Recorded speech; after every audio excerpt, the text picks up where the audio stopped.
nous sommes ici dans un des premiers points d'action de ce qui deviendra le maquis Camille. Parce qu'en 1942, la résistance était déjà implantée en France, mais il y avait une coupure entre Londres et les partis politiques, et notamment le Parti communiste qui venait de créer le Front national de résistance. Le Parti communiste a pu, par l'intermédiaire du colonel Rémy, avoir des conversations avec Londres qui a admis d'utiliser également toutes les actions de résistance du Parti communiste. Mais cela ne pouvait se faire qu'avec des communications radio. Par conséquent, il était nécessaire de faire parvenir un poste radio. La langue a été prise avec les responsables de Londres.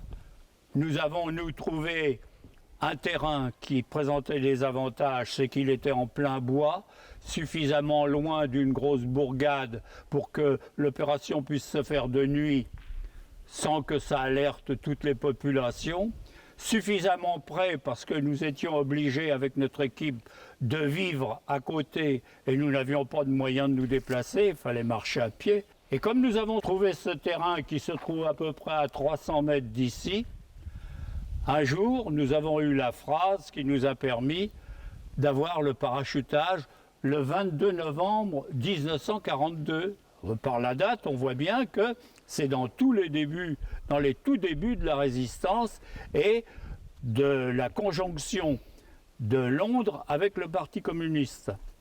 Alors, l'équipe qui s'est formée était composée de Toinou, qui était le chef de la brigade, le brigadier des eaux et forêts qui nous avait trouvé cet emplacement merveilleux, Bob qui était le délégué de Paris et qui devait remonter le matériel à Paris, Camille et moi-même qui finissions l'équipe parce qu'il fallait être au moins 5 et Londres avait décidé de nous envoyer un parachutage avec non seulement le poste radio mais des armes parce qu'ils ne pouvaient pas envoyer un avion seulement pour envoyer un appareil de radio et par ailleurs nous avions aussi besoin d'armes. Donc le parachutage s'est opéré le soir du 22, c'est très bien passé, nous avons prélevé le matériel pour nous qui nous intéressait. Le poste radio qui a été convoyé jusqu'à Paris a été remis aux mains de l'état-major du Front national de résistance et le reste du matériel avait été camouflé parce qu'il devait recevoir ensuite des affectations que nous ne connaissions pas.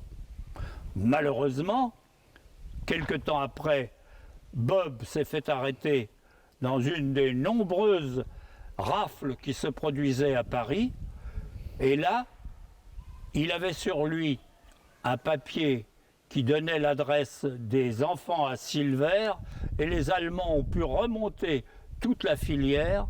De surcroît, il avait caché dans sa veste le plan du dépôt. Ce qui fait que une nuit, ils sont arrivés, ils nous ont pris le reste du dépôt et nous avons eu assez de chance, Silver, Camille, moi et un autre camarade, pour le réchapper. Mais il a ramassé 5 personnes qui ont été déportées et plusieurs, ils sont restés. Il n'en est revenu que 3. Parmi tous ceux qui ont été arrêtés ici, les autres ont été soit comme Bob, pris, torturés et tués, soit comme la fille Silver, l'aînée, qui est morte à Ravensbrück. Alors ça, c'est le bilan, mais le but principal qui était d'établir une liaison radio entre Londres et le Parti communiste et le Front national de la résistance avait été, lui, bien accompli comme il fallait le faire. Très bien. Alors nous pouvons aller là-bas sur les champs de Vannes pour voir un peu la topographie. Monsieur Longhi, nous sommes ici à l'endroit exact où a eu lieu le parachutage. Est-ce que vous pouvez nous raconter un peu les détails de l'organisation de cette opération? Eh bien voilà, nous avions une phrase qui devait être dite par Londres pour savoir exactement le jour du parachutage. Et cette phrase c'était « Célestin ira déjeuner ce soir avec Je ne me souviens plus de... Un autre nom? Ah bah c'est belge. Oui, oui, c'est pas bien grave. Ah, on peut reprendre là, non? Oui, oui, bien sûr, vas-y. Oui, alors, on avait une phrase, c'était « Célestin ira déjeuner ce soir chez Anastasie ». Et pour que ce soit le jour, il fallait que la troisième lettre du troisième mot soit un J. Donc, ira déjeuner, ça veut dire que c'était pour le soir. Alors que nous avions eu plusieurs phrases où le troisième mot n'avait pas un J comme troisième lettre. Alors, c'était donc ce soir, nous avons donc averti l'équipe et nous sommes arrivés sur le terrain à peu près vers 11 h.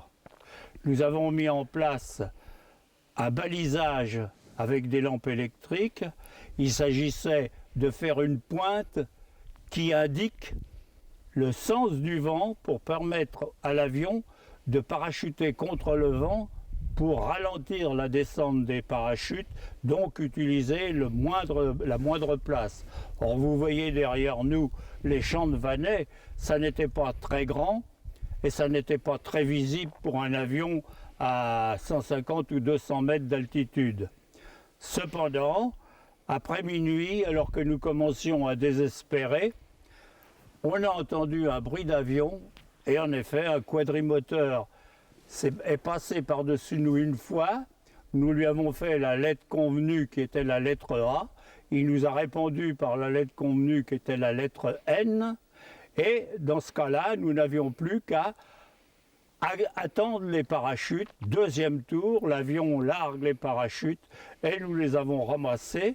Et au bout de ce chemin, sur la gauche, nous avions préparé déjà une grande fosse pour y mettre tout le matériel en attente d'une redistribution.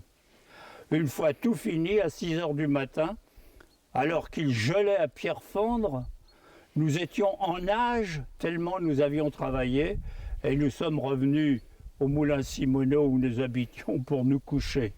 Et c'est ainsi que s'est fait le premier parachutage en Morvan, le 22 novembre 1942, et que Bob a pu convoyer le poste radio jusqu'à Paris.